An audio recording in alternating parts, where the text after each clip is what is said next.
の福音書24章、33節から39節の御言葉です。皆さんお立ちになってください。神様の御言葉をいただきます。すぐさま2人は立ってエルサレムに戻ってみると、11使徒とその仲間が集まって、本当に主はよみがえってシモンにお姿を現されたと言っていた。彼らも道であったいろいろなことや、パンを裂かれた時にイエスだと分かった次第を話した。これらのことを話している間に、イエスご自身が彼らの真ん中に立たれた。彼らは驚き恐れて霊を見ているのだと思った。するとイエスは言われた。なぜ取り乱しているのですか。どうして心に疑いを起こすのですか。私の手や私の足を見なさい。まさしく私です。私に触ってよく見なさい。霊ならこんな肉や骨はありません。私は持っています。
はい、今日御言葉を伝えてくださる、チェ・ワンナク先生を、ハレルヤで歓迎しましょう。ハレルヤ。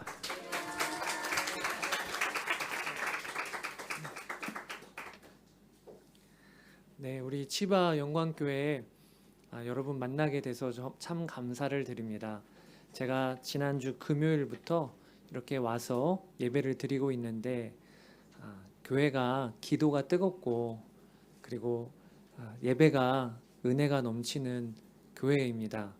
우리 김성성 목사님과 또 사모님이 안식년 기간 동안에 안식월 기간 동안에 큰 은혜를 누리시고 또 저를 그 시간 동안 초대해 주셔서 너무 감사를 드립니다. 제가 2주 전에 인도 단기 선교를 갔다 왔거든요. 인도 단기 선교를 가서 저에게 참 특별한 시간이 있었어요. 그게 무엇이냐면 어느 한 교회를 방문을 했는데 그 교회에 아주 조그만 아이들이 있었습니다. 근데 그 아이들과 함께 손을 잡고 기도를 하는 시간이 있었어요. 근데 그때 그 인도의 아이들은 힌디어로 기도를 하고 저는 한국어로 기도를 하는데 참 신기하게 기도하는 소리는 서로 못 알아듣는데 기도하면서 마음이 통하는 거예요. 그때 너무 은혜가 되더라고요. 성경에 원래 언어가 하나였는데 우리의 죄 때문에 언어가 갈라섰잖아요. 그러다가 성령님이 오시자 사도행전 오순절 마가다락방에서 언어가 다르지만 기도하면서 하나가 되었던 그 경험처럼 제가 인도 단기 선교 갔는데 그 경험을 한 거예요. 기도하다가 마음이 하나가 되어지더라고요. 오늘도 저는 한국말로 설교를 하지만 여러분들이 성령 안에서 그 말씀이 나의 말씀으로 붙잡아지시는 시간 되시기를 축복합니다. 거의 그래도 알아들으시나 보네요. 네, 여러분은 오늘 예배의 자리에 나오셨는데 평안하세요? 마음에 기쁨이 있고 행복하세요? 그것이 우리 성도들이 하나님께서 주시는 복이고 은혜 중에 하나입니다.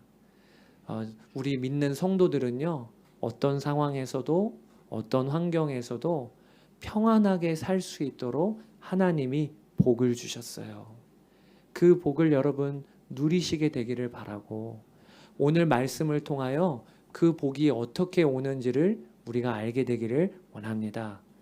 오늘 우리가 함께 읽은 누가복음 24장에 보면 예수님의 제자들이 지금 두려워 떨고 있는 장면이 등장을 합니다.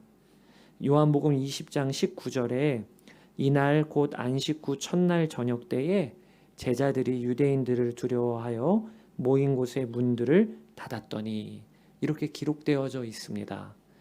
예수님의 제자들은 아주 건강하고 그리고 덩치가 있는 남성들이었습니다. 한 명도 아니고 12명이 넘는 사람들이 모여 있어요. 그런데 두려워서 문들을 닫고 창문을 닫았다. 그게 오늘 본문의 내용입니다. 왜 그들이 그렇게 두려워 떨고 있을까요? 왜 그들이 그렇게 두려워서 문을 닫고 있을까요? 사실 제자들은 오늘 본문에서부터 정확히 일주일 전에 예루살렘에 예수님이 나귀를 타고 들어가실 때, 그걸 우리를 종려주리라고 부르는데, 예수님이 나귀를 타고 들어가실 때만 하더라도 제자들의 발걸음은 의기양양했어요. 당당했어요. 예수님이 예루살렘에 입성하실 때 예루살렘에 있는 수많은 백성들이 예수님을 환영했습니다. 그리고 호산나 다윗의 자손이여 하면서 예수님을 찬양했습니다. 그때 제자들은 예수님 뒤에서 걸어가면서 당당하게 걸어갔을 거예요. 그리고 오늘 본문에 있는 사건 바로 3일 전에 예수님과 제자들이 마지막 식사를 하실 때 제자들은 꿈에 부풀어 있었습니다. 어떤 꿈에 부풀어 있었냐면 예수님이 곧 왕이 되실 텐데 그때 저는 예수님의 오른편에 또 저는 예수님의 왼편에 앉게 해주십시오.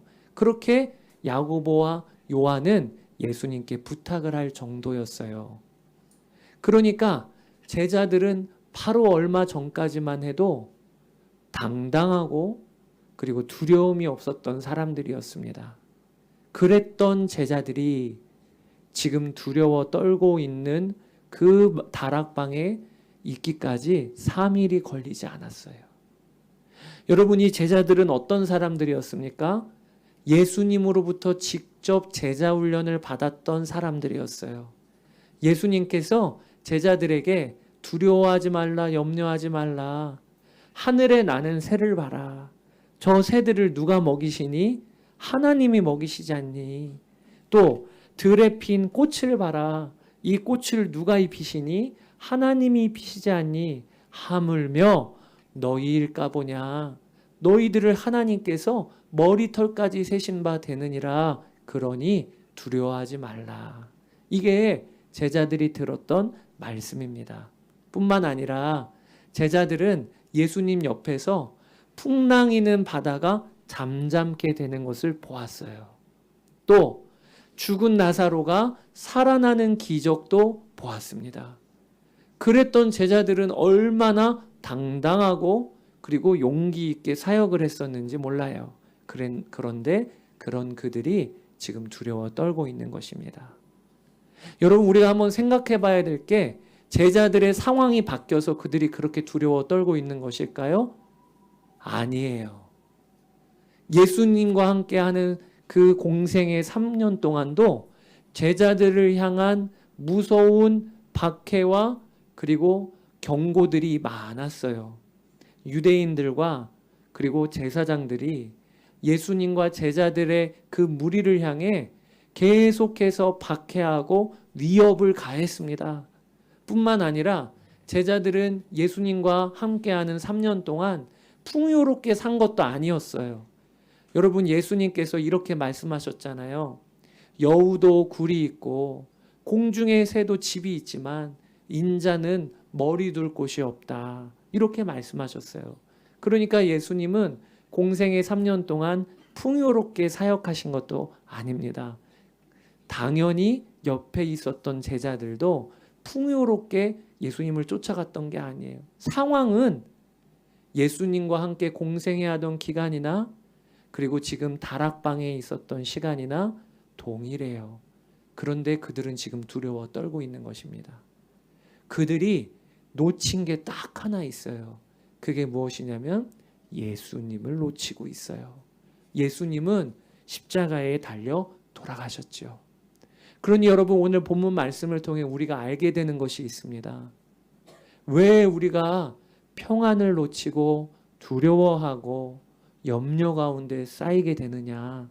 그것은 상황이 그렇게 돼서 그렇게 된 것이 아니고 예수님을 놓치고 있을 때 그렇게 되는 거예요. 오늘도 예배의 자리에 나오신 여러분 중에 두려워하고 염려가 가득한 분이 계십니까? 그런 그분들에게 필요한 것은 오직 하나, 예수님이 필요합니다. 오늘 여러분들이 예수님을 붙잡는 여러분 되시기를 주의 이름으로 축복합니다.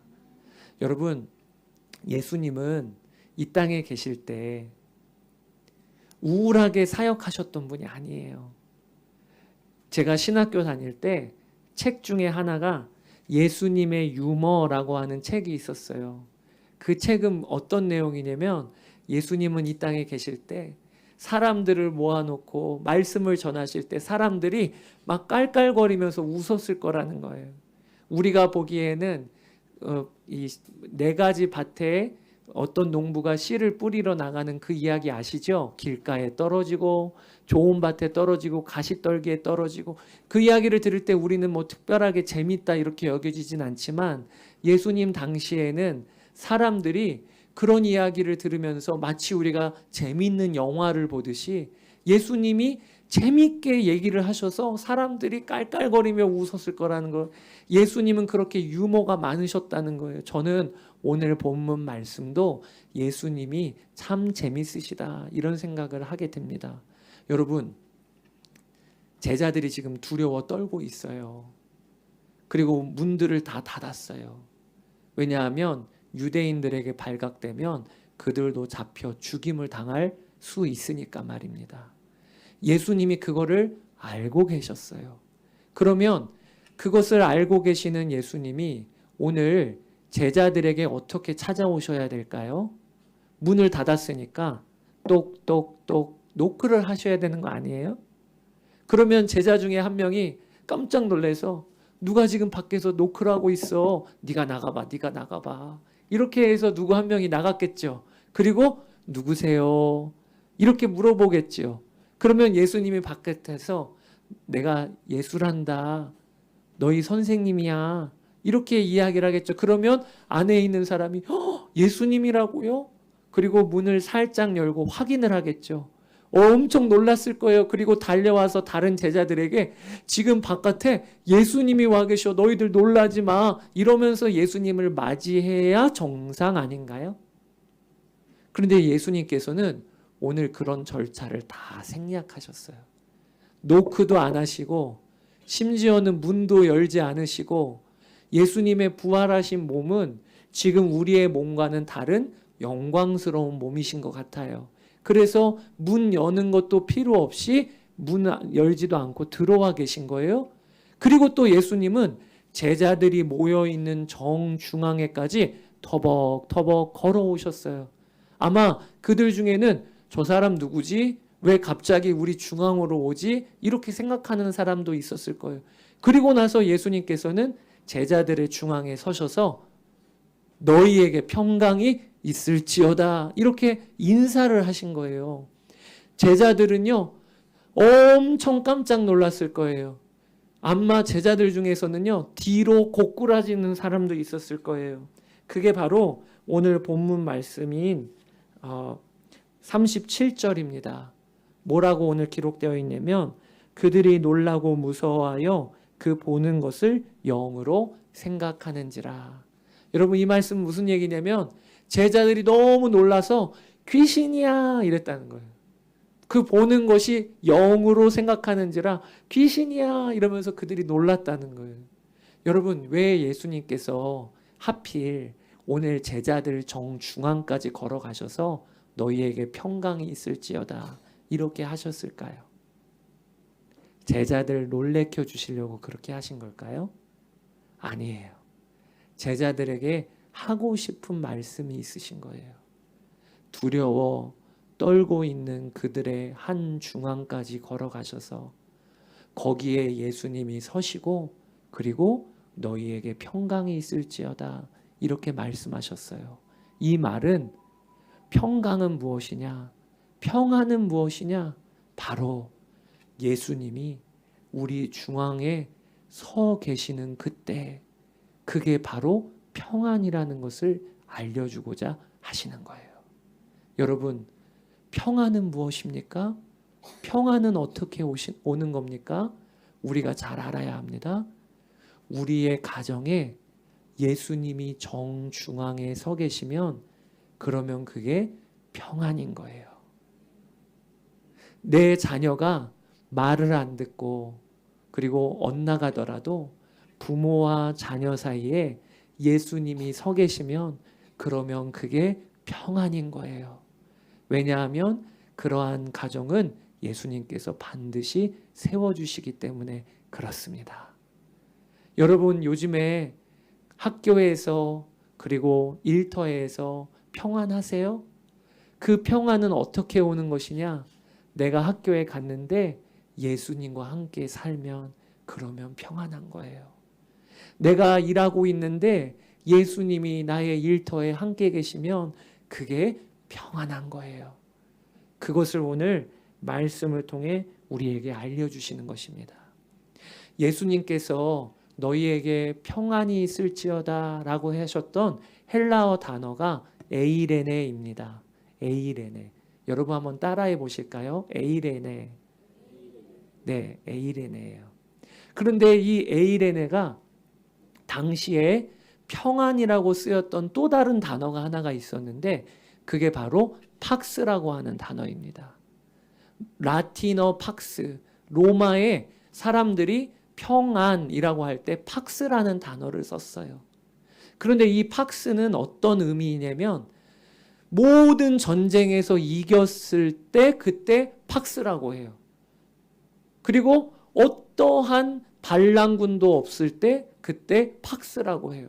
그래서 팍스 로마나라는 말을 들어보셨어요? 로마의 평안, 그때 그게 바로 팍스입니다. 이 팍스는요, 지금으로 말하면 어떤 의미의 평안이냐면 돈 많이 벌어서 이제는 돈 걱정이 없을 때 그때 팍스라고 그래요. 아, 저 사람 돈 많이 벌어서 이제는 걱정 없이 살겠네. 그걸 팍스라고 그래요. 또 세상에서 성공해서 높은 지위에 올라갔을 때 그걸 팍스라고 그래요. 저 사람 승진해서 더 이상 이제 걱정할 게 없겠네. 그걸 팍스라고 그래요. 그런데 예수님께서는요, 이 평안을 이야기하실 때 팍스라고 하는 의미로 에이레네를 말씀하신 게 아니에요. 예수님이 말씀하신 이 에이레네 평안은요, 팍스의 평안이 아니고 구약시대 때 샬롬이라고 하는 평안의 헬라어 버전이에요. 그런데 이 샬롬은 어떤 의미의 평안이냐면 살아계신 하나님과 내가 관계가 바로 맺어 있을 때, 하나님이 나를 사랑하시는 것을 알고 나도 하나님을 사랑할 때, 그때 샬롬이라고 하는 의미의 평안을 쓰는데 그것을 예수님께서 오늘 에이레네라고 말씀하시는 거예요. 그러니까 오늘 본문에 예수님께서 제자들에게 주시고자 하는 평안은 어떤 평안이냐? 돈을 많이 벌어서 돈 걱정이 없고 높은 지위에 올라가서 이제 권력이 생겨서 그때 누리는 평안이 아니에요. 그 평안이 아니라 살아계신 하나님과 관계가 맺어져서 하나님과 동행할 때 누리는 평안을 예수님이 오늘 주시고자 제자들에게 너희에게 평강이 있을지어다 말씀하신 거예요. 여러분, 우리 그리스도인들이 누리는 평안은 어떤 평안이냐? 하나님이 우리의 아버지가 되셔서 우리를 붙잡고 계실 때 그때 누리는 평안이 여기 오늘 본문에 나와 있는 에이레네의 평안이에요. 제가 두 딸이 있어요. 이제 중학교 3학년, 그 다음에 초등학교 5학년 많이 컸어요. 근데 제가 저희 딸들이 어렸을 때 이렇게 품어 안아줍니다. 그러면 딸들은요, 아빠와 엄마가 안고 있으면 모든 것에 답이에요. 배고파도 엄마 아빠가 해결해 주죠. 옷도 엄마 아빠가 입혀주죠. 자는 것도 엄마 아빠가 감당 다 해줘요. 그게 딸들에게 있어서는 엄마 아빠의 품에 있는 게 평안한 거잖아요. 마찬가지로 우리가 누리는 평안은 어떤 평안이냐? 하나님 아버지가 우리를 품에 안고 그렇게 우리를 돌봐주세요. 그러면 우리에게 모든 것의 답이 하나님이세요. 그때 누리는 평안이 에이레네의 평안인 것입니다. 우리는 평안의 비밀을 알고 있는 사람들이에요. 어떤 비밀이냐? 하나님이 평안이셔서, 예수님이 평안이셔서 우리 삶에 와서 함께 계시면 그러면 그것은 평안한 사람인 거예요. 주 3세기 중반에 로마 황제 발레리안이라고 하는 황제가 예수 믿는 기독교인들을 잡아다가 고문하고 죽일 때 그 일을 수행했던 로마의 군인 중 하나가 히폴리투스라고 하는 군인이 있었습니다. 그런데 이 히폴리투스가 성 로렌스라고 하는 교회의 지도자를 잡아다가 고문하고 처형하는 일을 했는데 로렌스를 고문하다가 너무 놀랐어요.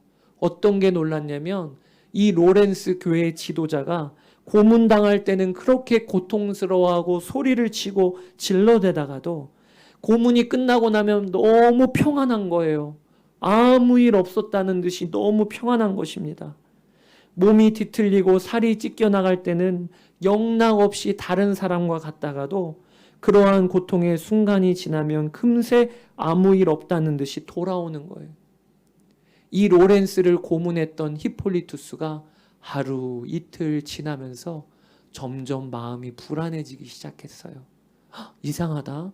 고문하는 것은 난데 나는 이렇게 불안하고 이 로렌스는 왜 이렇게 평안하지?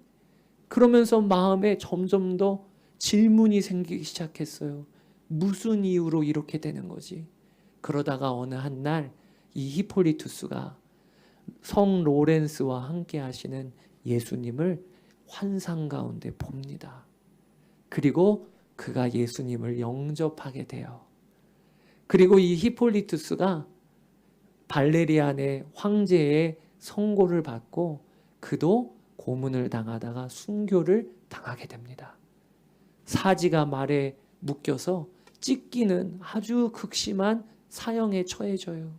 그러나 그는 죽을 때까지 믿음을 잃지 않았어요. 어떻게 이런 일이 가능했던 것이죠? 평안이 근거이신 예수 그리스도를 만났기 때문에 그런 거예요. 예수님을 보았기 때문에 그런 것입니다. 여러분, 우리 그리스도인들은 예수님 그분이 함께 계시면 평안할 수 있어요.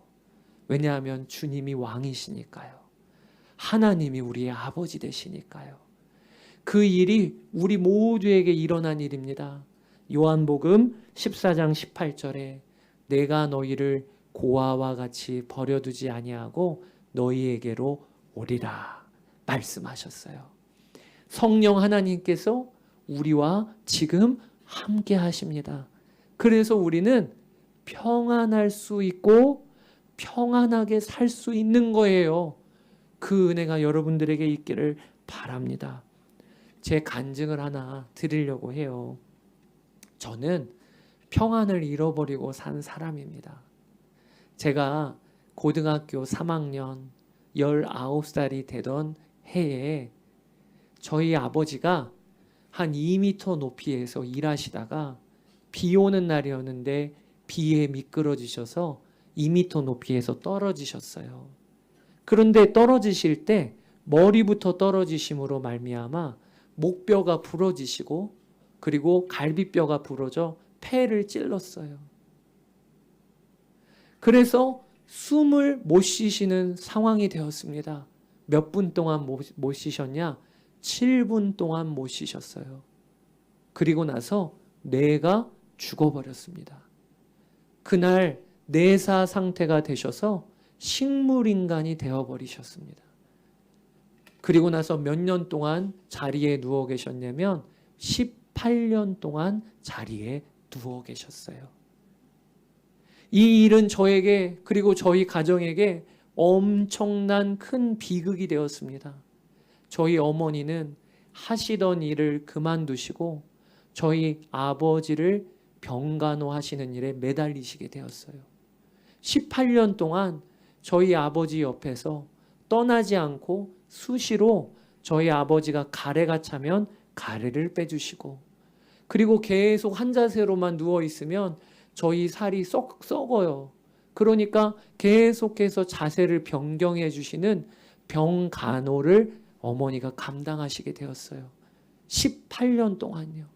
그래서 저희 어머니는 18년 동안 한 번도 저녁에 통잠을 자신 적이 없으세요. 수시로 깨서 저희 아버지를 돌보셔야 했어요.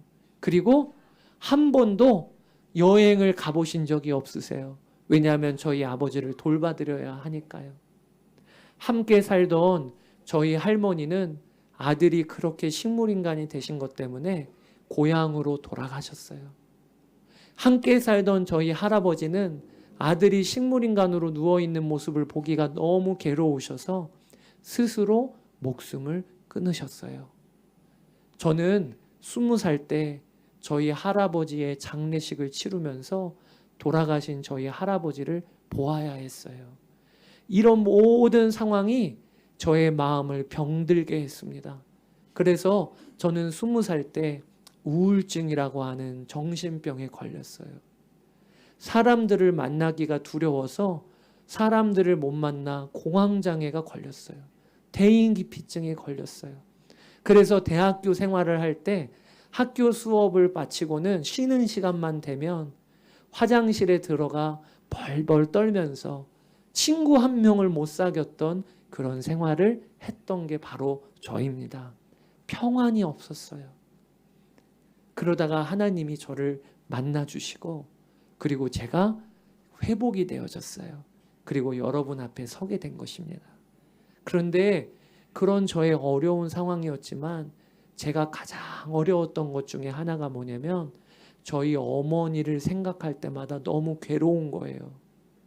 저희 어머니를 옆에서 뵙고 있으면 너무 마음이 괴롭고 그리고 고통스러웠습니다. 왜냐하면 저희 어머니는 평생을 고생하며 사셨거든요. 저희 어머니는 9남매의 장녀로 태어나셨어요. 그래서 초등학교까지밖에 못 나오시고 아주 어렸을 때부터 남의 집에 식모살이를 하면서 동생들 공부하는 일을 위하여 돈을 버셔야 했습니다. 그러다가 한 남자를 만났는데 저희 아버지죠. 근데 저희 아버지 집도 정말 지긋지긋할 정도로 가난한 집이었어요. 그래서 남편과 함께 결혼을 해서 두 부부가 아침 새벽부터 저녁까지 막노동판을 돌아다니며 그렇게 수고롭게 일을 하셨어요. 그러면서 평생을 일하셨어요. 어느 한 날은 저희 아버지가 저희 어머니에게 이렇게 이야기하셨대요. 여보, 우리가 아침부터 새벽까지 열심히 일해서 아껴서 돈을 모아서 이제는 우리 집도 사고 우리 자동차도 있고 아이들도 이제 곧 대학교에 올라갈 것인데 이제 아이들 대학교 가면 그때부터는 우리 일하는 거 줄이고 우리 여행도 다니고 우리 인생도 즐깁시다. 이렇게 약속을 하셨었대요. 그런데 그 약속이 이루어지기 전에 저희 아버지가 식물인간이 되신 거예요. 그리고 저희 어머니에게는 말 한마디 통하지도 않고 손가락 하나 까딱할 수 없는 식물인간 남편을 병간호해야 하는 18년 인생이 주어진 거예요. 제가 저희 어머니를 생각할 때마다 얼마나 고통스럽고 괴로운지 우리 어머니의 인생은 도무지 뭔가 왜 이렇게 고생만 하나 이런 안타까운 마음이 들더라고요. 2009년 2월에 저희 한국에 아주 특별한 영화가 하나가 개봉이 되었습니다. 그런데 그 영화는요, 예산도 되게 적고요. 그리고 내용도 되게 특이한 내용이에요. 단순한 내용이에요.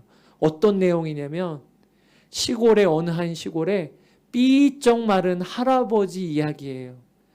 아침부터 저녁까지 태양에 그을려서 온몸이 껌하고 다 타들어가서 삐쩍 마른 할아버지가 밭일하고 농사일하는 이야기를 그냥 영화에 담은 거예요. 영화 내용이 없어요. 그 모습만 보여주는 거예요. 그리고 그 할아버지 옆에서 할아버지와 같이 삐쩍 말라서 아침부터 저녁까지 밭에 나가서 쟁기를 끄는 누렁이 소를 보여주는 거예요. 그리고 그 영화의 제목은 원앙소리라고 하는 제목입니다. 원앙소리가 뭐냐면 그 소가 차고 있었던 방울, 그 소리가 원앙소리라는 거예요. 제가 그 영화를 보고 있다가요, 갑자기 눈물이 엄청 떨어지더라고요. 펑펑 울었어요. 영화 보다가. 옆에 있는 사람들이 너무 놀랐어요. 저 사람 왜 저렇게 우나 이렇게 할 정도로. 제가 왜 울었냐면 제가 그 영화를 보고 있는데 아침부터 저녁까지 삐쩍 마른 그 할아버지의 모습 속에 저희 어머니가 보이는 거예요. 아침부터 저녁까지 쟁기를 끌고 있는 그 누렁이 소에 저희 어머니의 모습이 보이는 거예요. 저희 어머니도 태어나서 지금까지 고생하고 일하고 그렇게 사셨는데 저희 어머니가 그렇게 오버랩되면서 그렇게 서럽고 그리고 그렇게 괴롭더라고요. 제가 하나님께 질문했어요. 하나님, 저희 어머니의 인생은 무슨 의미가 있는 거예요?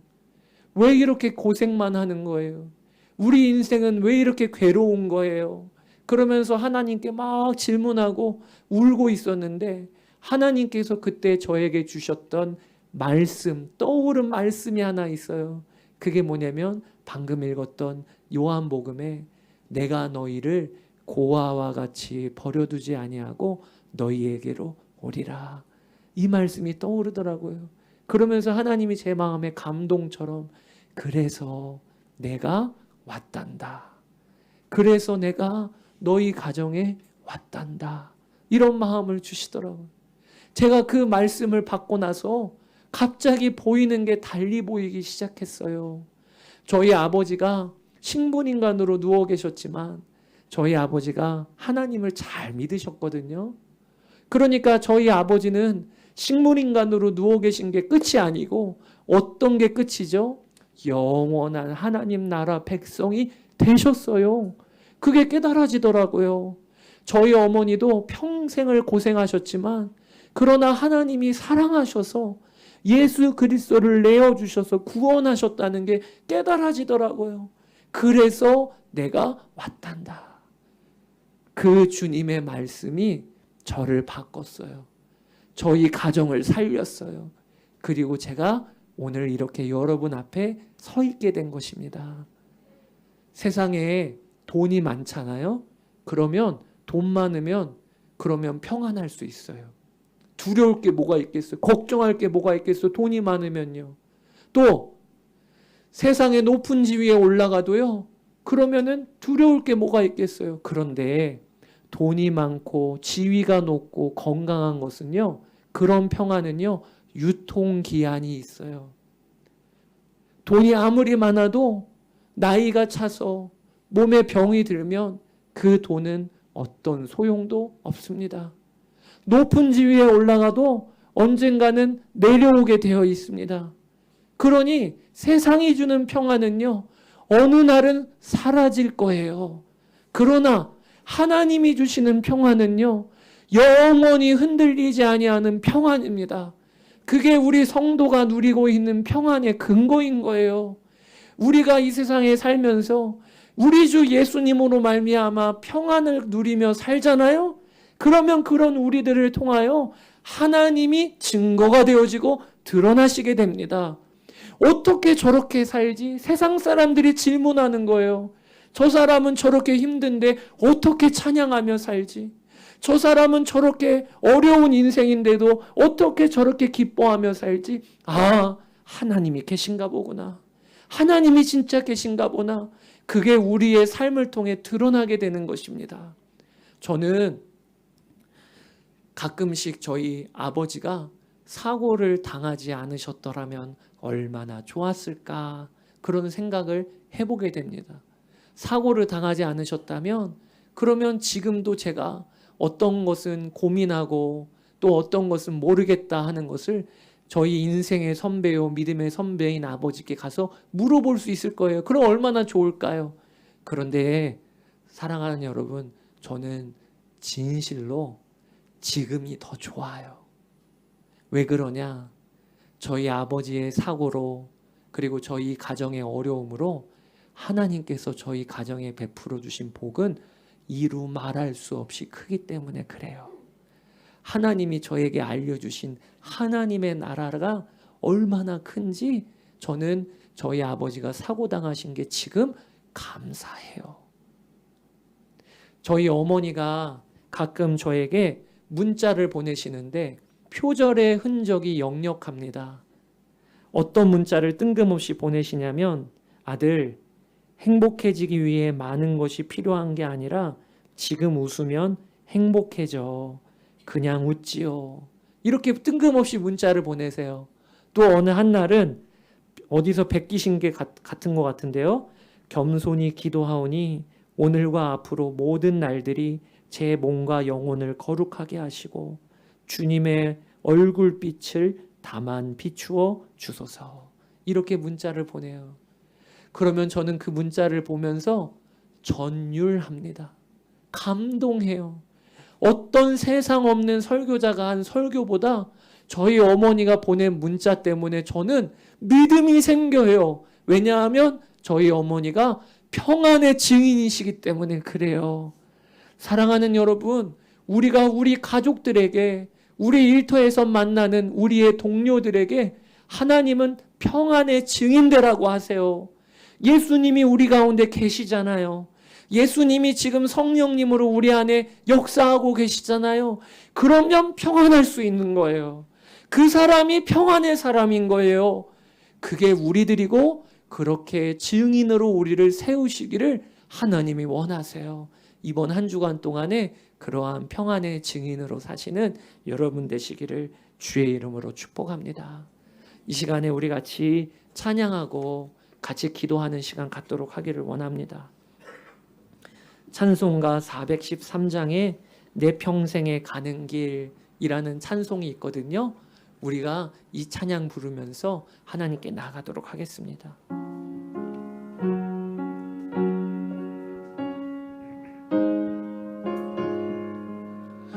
내 평생에 가와노 기시베호 스기유 그토끼니모 극히나로 어렵고 어렵든지 나의 이유 그호련하다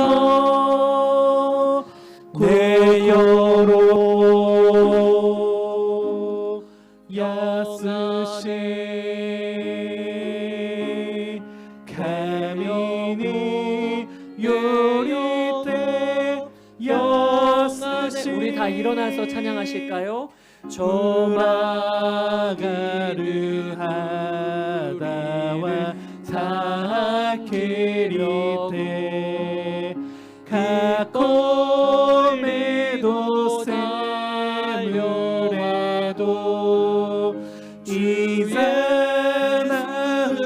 이자나흐모노 예테시메테 노소미호쿠가 그토모